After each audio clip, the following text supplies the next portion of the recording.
DC Universe Presents number 11, written by James Robinson, art by Bernard Chang, aka Part 3, and the finale of the Vandal Savage arc, which, gonna be honest, a little disappointed that there's only 3 parts, but so be it. Last issue left off with Cassidy being captured by the Killer, and Vandal Savage getting out of his confinement and seemingly running away.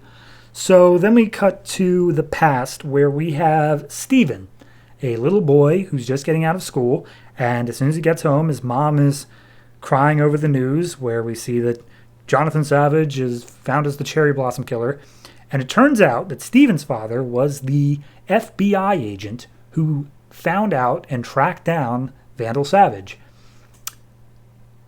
And as such, he was killed by Vandal Savage that day. So Stevie holds a little bit of a chip on his shoulder.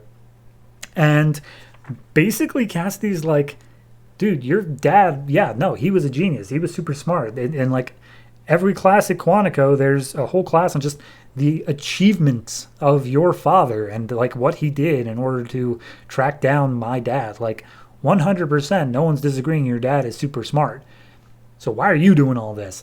And he basically just says like, my father didn't deserve to die. So the only reason I'm reenacting all of these Vandal Savage murders is to trick you into letting Vandal Savage out of jail, in which he will come to me, and then I will kill him. That's the whole plan. By the way, he looks super grotesque and like disgusting looking with like super long, slender arms and disgusting like long nails. He just chalks that up to puberty. Like nothing happened. He didn't like make a deal with any god. He just looks like that. Anyway, so yeah, the Cassidy's like, all right, well, here's your big plan falling to pieces because we already sent my dad away. Like, he's not coming here, so I don't know what you want to do. And he's like, well, I guess I'm going to kill you and the other hostage girl I still have here.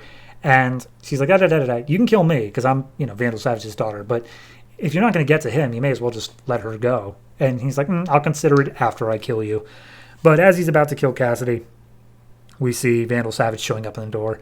And it's like, all right, fight time.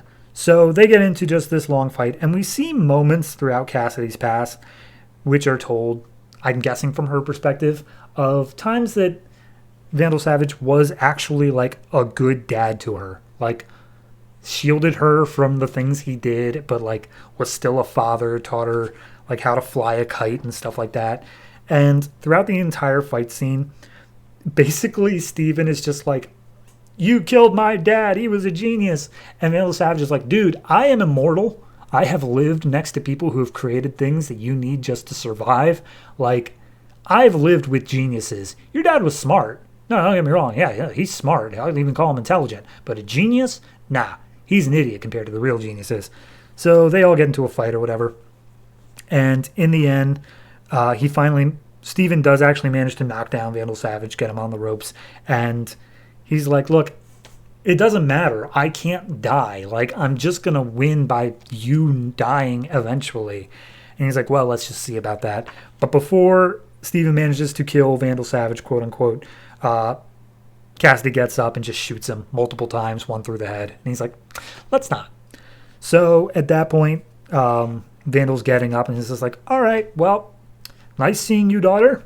Have a nice rest of your life. I'm out. And she's like, Dad, please don't. And he's like, look, I know you want me to be your dad. I understand. But that's just not going to happen. Like, I can't go back to prison, so I'm just going to go. She's like, you didn't let me finish. Dad, please don't make me shoot you. And she's like, again, little baby girl, I am immortal. I cannot die. And she's like, you really believe that? And it's just like, yeah, but either way, you're leaving here in chains or a body bag.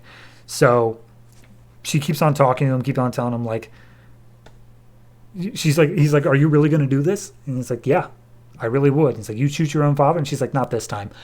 Because all she was doing the entire time was just stalling long enough for the rest of the team to show up, because he did knock a helicopter out of the sky. Like, it was going to get some more people showing up.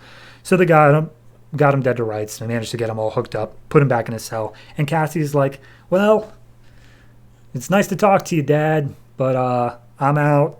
So And honestly, like, you just remind me of so much of my bad times in my life. I'm just not, I don't think I'm going to come back again. And she's like, yeah, maybe, maybe not. I think you're going to come back, though. He's like, all right, well, not if I can help it. Bye, Dad. So he leaves, and then Vandal starts throwing up, and we see that he managed to smuggle a key into his cell, and he, of course, is going to break out again. But that's where we leave off. Next issue is something about Kid Flash. So I like it. I really do like the Vandal Savage storyline. I think it was a nice little ultra bare bones version of Silence of the Lambs with a bit more of a familial tie in there. I definitely enjoyed it. I wish it was longer because it did just feel so, not even compressed. Like, it told the story it needed to tell, but I felt like there was so much more it could have done.